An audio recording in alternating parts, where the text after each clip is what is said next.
হালকা একদিন শান্ত রাস্তা ধরে হাঁটছিল। সে মনে মনে বলল, উফ, এখন একটা চা না খেলে চলছে না। হালকা সোজা রহিম চাচার দোকানে গিয়ে বসল এবং এক কাপ গরম চায়ে চুমুক দিল। এমন সময় একটি ছেলে হাঁপাতে হাঁপাতে তার কাছে দৌড়ে এসে বলল, হালকা, তোর সুমাইয়াকে তার মা অন্য জায়গায় বিয়ে দিয়ে দিচ্ছে। কথাটা হালকার কানে যেতেই সে ক্রোধে ফেটে পড়ল। সে তৎক্ষণাৎ উঠে দাঁড়াল। এক মুহূর্ত দেরি না করে হালকা নিজের মোটরসাইকেলে চড়ে বসল এবং সোজা সুমাইয়ার বাড়ির দিকে রওনা দিল।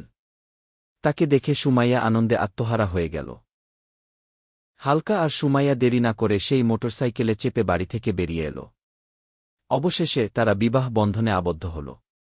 বিয়ের পর তারা হানিমুনে গেল কক্সবাজার, যেখানে সমুদ্রের ধারে তারা মন ভরে ঘুরে বেড়াল এবং অনেক মজাদার সময় কাটাল।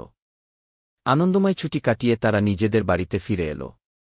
ঠিক 1 বছর পর তাদের কোল আলো করে এক পুত্রসন্তান এল।